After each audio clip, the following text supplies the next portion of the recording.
Once you begin to see how words and terms and symbols are used, and the powers that be in this world have set up a world of symbols and emblems and terms and catchphrases. Once you understand how this system works, for the first time, the world opens up to you. All of it is right in front of you. But if you don't understand what the words are and what the words mean, you're never going to figure out how this stuff works. There's a very sinister, frightening, interesting symbolism that has been imposed upon this country, and the people have no idea in the world what's going on. And I will guarantee you, no matter how educated you might think you are, I will guarantee you, you have no idea in the world how the world actually works. You need to understand that when even on your check, when you're writing a check, the place where you put your name on a check, look at that line, what you're signing on, and get a magnifying glass, and you will find that's not a solid line to sign your name on. That is written, it's a typewritten sentence that's been honed down to microscopic size. Get a magnifying glass and read on a check what is said where you sign your name. I have discovered many years ago that words and magical systems dominate the world that we live in. There is, in point of fact, a magical matrix at work. I've always been interested in the occult. Occult is simply a word meaning hidden, and so much of our powers in this world and the way things work are hidden. And the more one looks at this subject of how the world actually works, you begin to see that there's a magical system. And I'm telling you, there really is a magical system dominating the world of the Western civilization. And for 1,000 years before the Roman Empire existed in Northern Europe, basically Western Europe, there was a magical priesthood called the Druids. And the Druids still even exist to this day. And it was a very legitimate political, social, educational, religious institution dominating Europe for thousands of years. And they were referred to as the Druids. They were actually from the Phoenician Canaanite system in the Middle East. The Phoenician Canaanites formed the basis for the ancient Druidic system, and that's even older. But in the ancient Druidic system, there were many powerful symbols and emblems. One of the most interesting symbols in Druidism was a magic wand, like Merlin the magician with his magic wand. Magic wands were always made out of the wood of a holly tree. It was made out of hollywood. And we're still seeing the magic of the wood of the holly tree. Hollywood, motion pictures, television. And once you begin to see the symbols and realize that the symbols for the national coats of arms for countries, the flags, the seals, the presidential seals, the emblems for the logos and emblems on corporations, especially the corporate emblems for motion pictures and television companies like Columbia Broadcasting System. CBS has the eye. The Colombian system goes back to the Colombian faction of the Illuminati back in the early 1700s, not the late 1700s. And you begin to see why space shuttle is called Columbia. You have Columbia University, Columbia Pictures, Columbia Broadcasting. Columbia is a very interesting word, and it's connected to the Jesuits. Once you begin to see how words and terms and symbols are used, and of course symbols are extraordinarily important in world affairs, all of a sudden it opens up, as I said, a whole new perspective on how stuff is happening. Let me give you an example of how words, my friend William Henry says you put an S in front of the word word and it becomes swords. The words are swords. They are cutting things. Humans are word responsive creatures. We respond to people's words. when you begin to see how words are used, let me give you an example of the magic. Why do you have to go to court? You go to court because you play basketball on a court. You play tennis on a court. How do you play tennis on a court? You play with a racket. Why? Because the people that develop it know it's a racket. That's where we get the term. Consequently, you need to understand that the words which are used by the systems under which we live are not by chance. In a court, the whole idea in a court is to put the ball back in the other guy's court. So this team of attorneys, they stand up and throw the ball back at the other team. Now the ball's in their court. They have to get up and throw the ball back into that court. The judge wears a black robe. Why does a judge wear a black robe? Well, the same reason Catholic priests wear black robes. Rabbis wear black robes. You wear a black robe. For many years, young people graduating from university and college wear a black robe. What's this stuff with a black robe? Let me give you an example of how this stuff works, and it's a very quick example. There are two basic kinds of law under the law of magic. There are two kinds of laws that govern the earth. One is called the law of the land, L-A-N-D. And we've heard that term, law of the land. Why do you use that term, the law of the land? Because that's where people live, is on land. But there's an opposing law which is far more important, far, far more powerful. It is called the law of water. It was developed under the old Druidic system in Europe, which can trace its history back through the Roman Empire, through the Vatican, and ultimately back to the Phoenician Canaanites in the Middle East, of what we today call Phoenicia. Cana was called back what we call today Israel and Lebanon. Syria, that was called Phoenicia, Cana. And the Phoenician Canaanites, so the very word Cana, which we've all heard in relation to the Bible, Cana is a Phoenician word meaning bankers, merchant bankers. Well, the Phoenician Canaanites set up a system of merchant banking and had their Phoenician Canaanite symbols and words connected to their societies, their banking societies. We're talking about in the Middle East. And then through the Greece, and ultimately through Rome, and then into Britannia, and ultimately into this country comes an ancient Druidic Phoenician Canaanite magical system of finance, education, and all of it is right in front of you. But if you don't understand what the words are and what the words mean, you're never going to figure out how this stuff works. We all have a cursory understanding of what we think is going on. That's not it. You need to understand that when even on your check, when you're writing a check, the place where you put your name on a check, look at that line, what you're signing on, and get a magnifying glass, and you will find that's not a solid line to sign your name on. That is written. It's a typed written sentence that's been honed down to microscopic size. Get a magnifying glass and read on a check what is said where you sign your name. That's why the attorneys tell you better check the small print. The small print is ultra small. Where you sign your name on a check is saying something. Go back and read it. You need to understand that according to the old Phoenician Canaanite system, which we call today our educational and judicial system, there is no law in this country or in the Western world, no law, federal, state, county, city, commercial, it makes no difference. There is no law on the books anywhere in this country that applies to you as an individual creature. There is no law, because the people who designed the system thousands of years ago realized that there's two of you.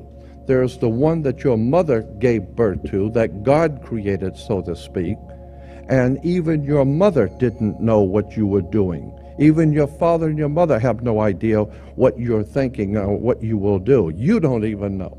So consequently, they have no control over you, your flesh and blood self. But somebody has to control this show, and so consequently, the ancient Phoenician Canaanites developed a system by which they would assign to every person a second you. And this is the way it works in America. There is two of you. Just as there are two states in this country, of every state is two states. You have the state of Nevada and Nevada State. You have Cal State, California State, and State of California. Not the same thing at all. California State, according to the law, is one thing. State of California is totally different. Has nothing to do with each other at all. It's the difference between being a lawyer and an attorney. Has nothing to do with them at all. It's totally separate words, means totally separate things. Consequently, when you understand how words and terms are used and symbols are used, then we go back to the idea of the court. And as I said, there is no law in this country on any books that applies to you. None. All law in the Western civilization applies only to cooperations, co-ops. All law applies only to corporations, period. Across the board, no other, end of sentence. Consequently, there is no law that applies to you personally, so consequently, the system has made each one of you a corporation.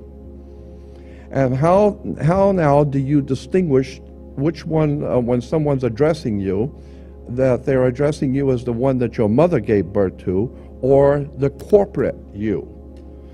Very simple. According to British law, when you sign your name, upper and lower case, that is applying to your body. Your flesh and blood self is spelled, according to British and American law, upper and lower case, capital letter, lowercase. That's you, your personal self. There is no law that can be applied to an upper and lowercase name, period. No law at all can be applied to an upper and lowercase name because there is no law over you. Therefore, every piece of important bills, insurance, driver's license, identification, taxes, I don't care what it is. If it's a piece of business, period, in any kind of way, shape, or form, your name must, by law, international maritime admiralty banking law, your name must appear in all capital letters. You will never get a bill or anything that has your name upper and lowercase because there is no law that applies to an upper and lowercase name, period. So if Sears is going to send you a bill, if you go into Baskin Robbins or Sears and you order a pair of shoes, what are you going to do? They're going to give you a ticket, and you're going to put it on your bill, and then they're expecting you to pay the bill. And consequently, they're going to charge you. Well, that's the same thing. You go into a courtroom. They're going to read out the charges. And the cop gave you the ticket, and you have been charged with speeding or whatever. And therefore, you have to pay the charge. Well, once you understand that in America, according to our laws in America, you cannot pay a bill. Did you know that?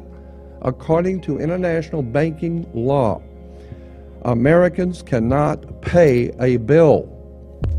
So when you say, well, I got to pay this, I'll pay that bill, well, that's a term that we use. But in point of fact, lawfully, you cannot pay a bill. You can discharge a debt.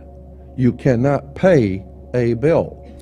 So consequently, you need to understand, what do you mean discharge a debt? Now it gets back to the court again. Now it gets back to the symbols and emblems of why the judge wears a black robe. It has to do with the planet Saturn. Saturn is the god that inhibits. He's the inhibitor and the law god, the god of law who inhibits, who holds back. He holds back everything and teaches you a lesson the hard way. Saturn.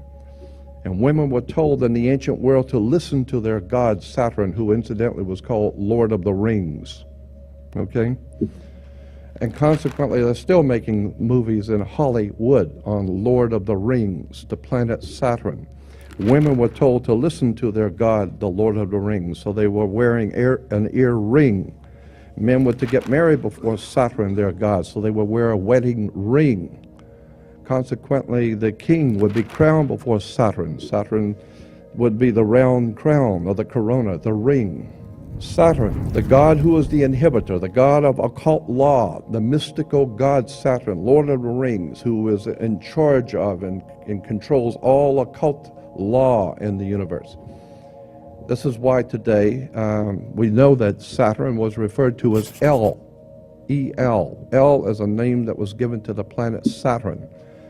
And therefore, if you are worshiping Saturn, you represent the law, you are referred to in church today as an elder. How did you get to be an elder? You got to be an elder because you were one of the elites. How did you get to be an elite? You got elected. Because through elections, all of our system is based on occult, mystical words and terms going back to the planet Saturn, going back to the Phoenician Canaanite system of banking. Incidentally, where do you find a bank? We go to banks all the time. Where do you find a bank? Banks are on both sides of a river. They're called river banks. What does a river bank do? It directs the flow of the currency. Your money is referred to as the currency. This is why when you go to court, you have the current, electricity, because it's the juice. And if you don't have the juice, you don't have it. So if you don't have the juice, you can't capitalize. And the capital is a Latin word meaning money. There's a very sinister, frightening, interesting symbolism that has been imposed upon this country, and the people have no idea in the world what's going on. All goes back to the Phoenician Canaanite system and ancient Phoenicia, ancient Babylonian Sumeria, and this is why the work of Zechariah Sitchin is so important. This is where the kings of England get their concept of the divine right of kings. What are you talking about, divine right? All of this is part of a subject which I call ancient mysticism that dominates the Western civilization. After the change of the century, coming into 1900s, decided they wanted to expand. They got so much money and they're doing so well. They thought maybe we could expand the business, move the corporation out a little bit. Let's expand business. Let's go to Germany or Europe and open up a big corporation there and take in their corporation, their government. We'll take them over. And the Germans said, "Hey, Jack, it's like a mafia. What are you coming over here? You're gonna buy me? I'll buy you. You don't buy me." Like the Godfather movie. And the American corporation, British American corporation, said, "Unfortunately, maybe you didn't understand. Let me restate it so you understand. I didn't ask you. I'm telling you. We're moving in here. It's called a corporate takeover." And so there was a hostile corporate takeover where the American corporation decided they want to go take over in Europe, and they didn't want to be taken over. Well, it's too bad. They take over anyway. So they called it a hostile corporate takeover. We call it World War I. So the corporation called United States was able to overthrow the existing corporate order in Europe, but it cost a lot of money. They had to build a lot of tanks and jeeps and pay a lot of people, and the corporation, well, they were successful. They did what they wanted to do, but they went broke doing it.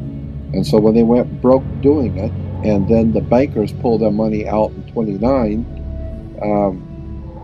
we had something called a stock market crash, because the corporation spent so much money, they went broke. So the international banker says, "Well, if you're broke, what are you coming to me for? I'm not going to loan you money if you're broke." And so what do you have as collateral? You got any collateral that you could put up for me to loan you the money? And the corporation called United States, the British corporation called United States, said, "Yes, we have the stock. We'll give you stock in the company. You are the stock in the corporation." So they give your body to the banks in Switzerland. So your body now becomes stock for the corporation called United States, because you are a money maker. Bankers came in and said, "If we're going to loan you money, you guys have lost money. You guys have gone bankrupt. We're going to take care of the accounting. We're going to see where the money goes. We'll give you the money, but we're going to make it sure it goes where we want it to go." So So they set up the Federal Reserve System and then the collection agency to make damn sure that you people pay us. We're going to set up to keep a record of how much you owe us in business each week. We're going to call that the Federal Reserve. And to make sure that your stock, all the chumps out there in America working, make sure the stock pays us. We're going to make sure they pay us. You don't just tell me you're going to pay. I'm going to make sure they're going to pay. So we will set up a collection agency. Our own personal collection agency is called the Internal Revenue. So the banks, the corporation called United States, loan money to the privately owned corporation called United States. And the United States Corporation gave your body, your birth certificate, to the banks as collateral for the loan. And that's why today Americans are nothing but slaves. Now this is something I want you to understand. And you need to listen carefully because this is profoundly important. Most people have never heard this and don't even understand what I'm trying to say. So try and follow what I'm going to tell you. There are two kinds of law on the earth, as I've said. One is called civil law, which is the law of the land, and one is called maritime admiralty, which is called the law of water. Maritime admiralty is banking law. And the law on the maritime admiralty says that you, because you came out of your mother's water, are a maritime admiralty product. This is why the ship is sitting in its berth and is tied to the dock, and the captain has to give a certificate of manifest to the port authorities because money is changing hands. This is why when you were born, you have to have a birth certificate. And it's got to be signed by the dock because that's where the ship is tied to, is the dock. So the dock signs your birth certificate. Why? Because you came down out of your mother's water. You came down her birth canal. You are a maritime admiralty product. And therefore your birth certificate is signed by your mother. And where your mother signed on the birth certificate, get it, you will see it does not say parent or mother, it says informant. Your mother was informing the bank that she has just produced another product to be bought and sold. England, the British Crown, through international banking, owns your physical body. And that's the law. So you can think it's funny all you want. So the bottom line is that you are a maritime admiralty product. And on the back of the Social Security card will be numbers in red. On the front will be in blue or black, but on the back will be in red. The numbers on the back of a Social Security card in red designate your body. It is the serial number of your stock. And this is why if you're wealthy, you are preferred stock.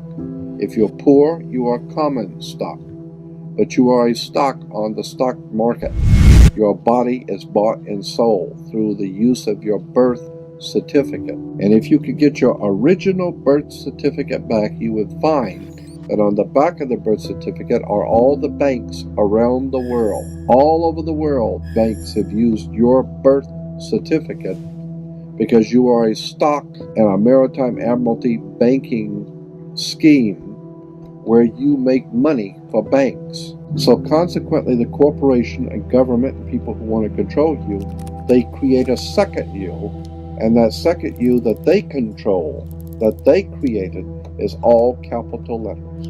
Check it out. Anytime you get a bill, get a lawsuit, you get a fine, a ticket, somebody sends you a bill from the Department of Water and Power, check it out on your driver's license, on your Social Security card, on your insurance cards, anything having to do with business, your name will always be in all capital letters because only all capital letters can be dealt with by banks and government. Anytime you have a name upper or lowercase, that applies to you. I got no control over you. You sign a contract in which your name is in all capital letters, now I can take you to court. Now I can take you. As a matter of fact, the judge sits on the bench. He rules from the bench. The word bench in Latin is a bank. Look it up in a Latin dictionary. So the judge rules from the bench. Right, because he's ruling for the bank. Why? Because somebody's going to pay. It's just a game here. The Queen of England wants a cut of the American blood. She wants a piece. Well, it's going, somebody's going to pay, and the money's going to go where? Into a bank. That's right. The judge rules of the bank. So consequently, if you are working in California making money, you are then referred to as a franchisee. You're a franchisee of a foreign corporation. 1849 Constitution of California says, no California citizen will ever pay taxes in California state, ever. There will never be a state tax in California, ever. That's the Constitution of California. But if you say that you're a United States citizen, you're saying you work for a privately owned corporation called United States. Therefore, you are a franchisee of a foreign corporation. Therefore, you must pay the California Franchise Tax Board, not California State Tax Board. There is no state tax in California. You pay the California Franchise Tax Board because you're a franchisee of a foreign corporation under maritime banking law, international law. You work for the Queen of England. Your butt is owned by the Queen of England and a corporation called United States, while a man called Bush is the president of the British corporation. You need to wake up and find out how this stuff really works. Because once you understand that you don't need to submit yourself as an American to a British commercial venture called courts. You're an American. You don't need to go to court. You only go to court because you agreed to go to court.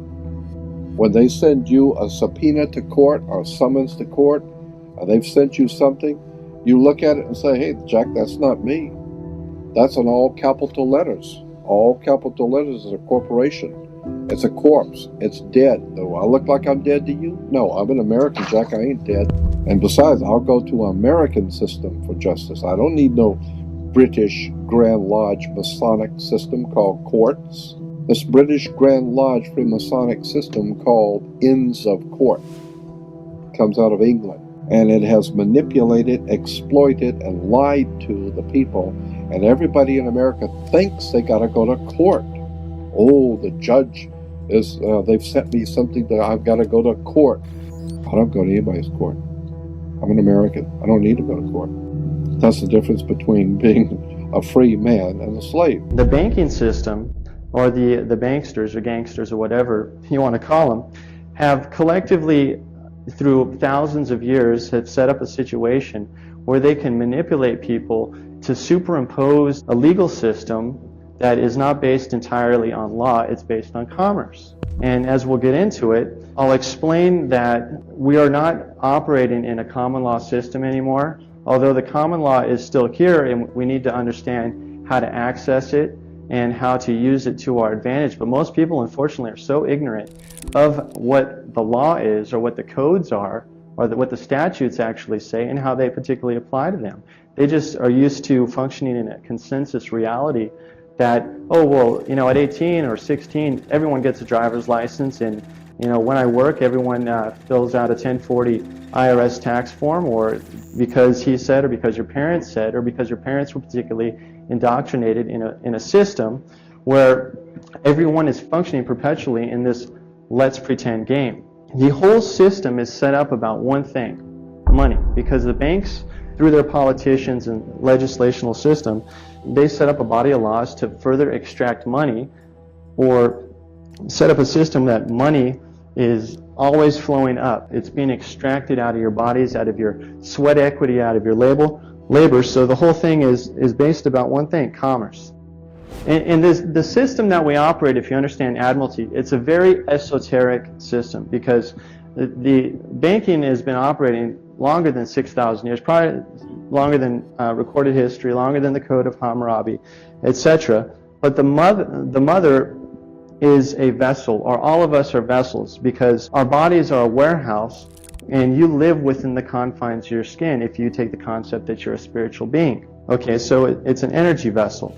So the mother is a vessel delivering a product, swimming down the rivers of the birth canal, and It's delivered to the dock or the dock door.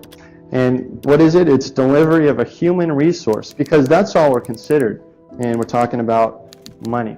You're a human resource. So what is money? It's energy. That's all it is. The system is set up that it's the control and flow of energy from generally the bottom up, the basis of the foundation of the people, up into the hands of the bankers that further perpetuate and dictate more laws to further extract money. And we'll demonstrate this in just a moment. So a battery is pretty much what we're considered. If anyone has seen the Matrix, our bodies or our vessel, it's where we store the energy. We eat food, its energy is transmuted from the sun, it goes up the food chain if you study biology, and the energy is stored in our fat cells. Well, take a look at this. A nursery, in essence, if we're talking of the world of Admiralty and the ship pulling into the dock and getting the port, coming into port, and we're getting all this paperwork, and it's all about money, the nursery is an energy farm or a monetary farm. It's a production house, kind of like the Matrix.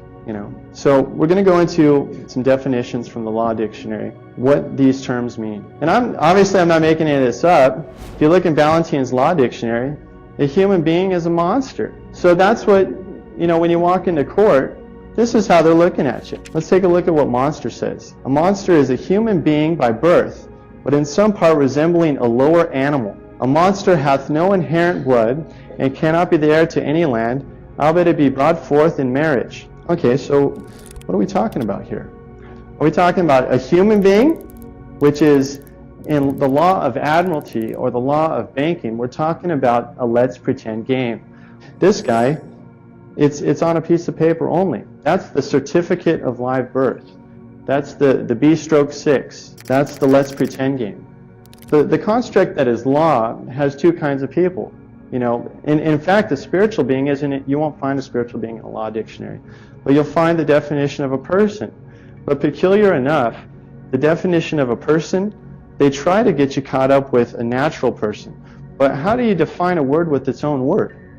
That's a peculiarity in itself. So, person includes a natural person, a firm, a co-partnership, or an association, or a limited liability company or corporation. The entire essence of the let's pretend game is to get you to be one of these things, a corporation, functioning in a state of fascism, in a limited liability world, a let's pretend game, where no one takes responsibility for their actions. So we get into the construct of what the physical world versus the legal world is. You have the world of land, which they try to superimpose this matrix body over, of the world of Admiralty. In the Constitution, which is predicated upon common law, we deal in the world of gold and silver. What happened to that, guys? Now we're dealing with Federal Reserve notes, which a note, by definition, is evidence of a debt. And anyone heard of national debt? Or how about income tax? All income tax does is go to pay national debt. It doesn't pay the streets. It goes to pay the national debt with the Federal Reserve. And the Federal Reserve came into act in 1913. And that's a whole story in itself. And the taxes that are generated as a result of using Federal Reserve notes, who collects that? The IRS. When were they started? The same year as the Federal Reserve, 1913. But guess where the IRS is based out of, guys? Puerto Rico. It's not even an agency of the United States government. That's a whole story in itself. So all money in society nowadays is generated a result of your potential and what you put into the system. Because Federal Reserve notes, they have no value whatsoever. They're backed entirely on the full faith and credit of the U.S. population. So without you backing these things up, they have no value at all. So in order for you to use this money in society, you have to get up and work every day and put something into the system. And what you reap, you'll sow. The system cannot perpetuate itself without you. So what is the vehicle that is the courthouse? These entities or institutions or systems are the primary method or modality, or one of the primary methods or modalities by which your sweat equity is extracted out of you on a consistent basis. Traffic tickets and parking tickets are the #1 generators of indirect taxation or revenue in the state of California. Period.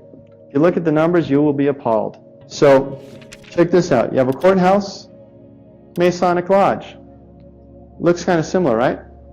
Courthouse, Masonic Lodge. You have a courthouse, and you have a Masonic Lodge. Okay, you have a judge, and you have his gavel, right? What is this? A Masonic gavel.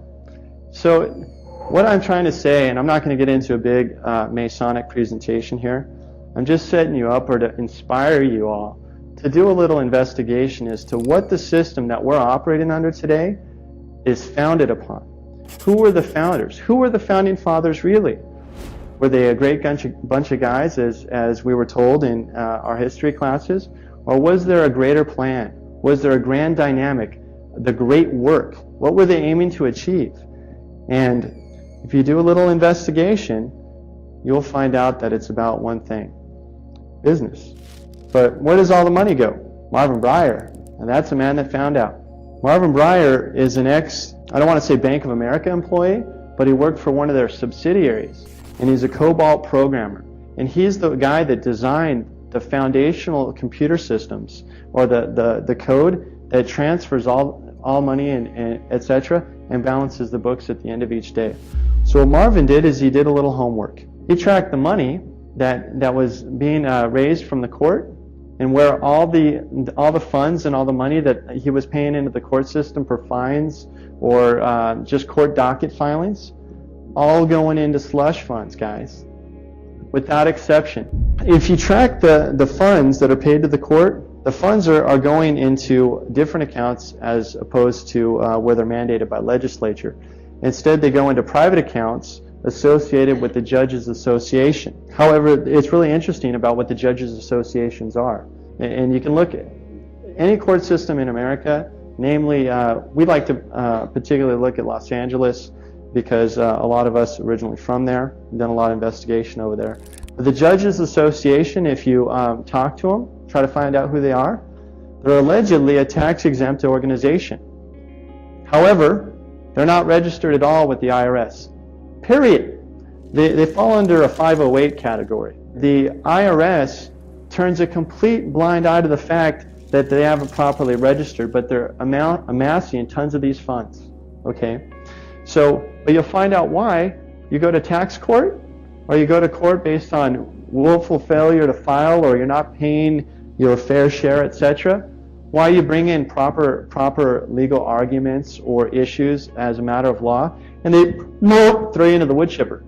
Why? Because they're all working in harmony together, in concert. Okay, so the Judges Association, what do these guys do?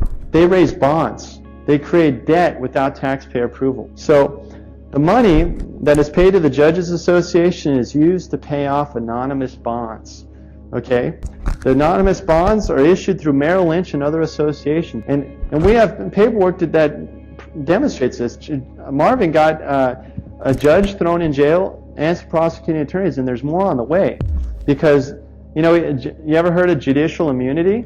You don't sue the judge, you sue his association. Or you find the evidence of the wrongdoing through Public Records Act request, so you trace the money on the check. And then you present the data to the grand jury, and they got to investigate it. And then they got a problem. So, as a result, Credit Suisse and Bank of America are the primary underwriters on those bonds. And a company by the name of DTC, Department of Trust Corporation, controls the bonds. But guess what? DTC is ran by the Federal Reserve board members. If you take a look at who's on the payroll, it's all a complex matrix and how do they want you to pay? You're not using gold or silver to pay at the courts. I tried to pay them. They don't take the stuff. I've tried to use all kinds of stuff at the courts, guys, but they want that Federal Reserve note product, a private product that's, set up under a sham situation, 1913, set up the same time as the IRS, 1913, and there's some other agencies which I won't mention that were set up in 1913 too, which is a little kooky.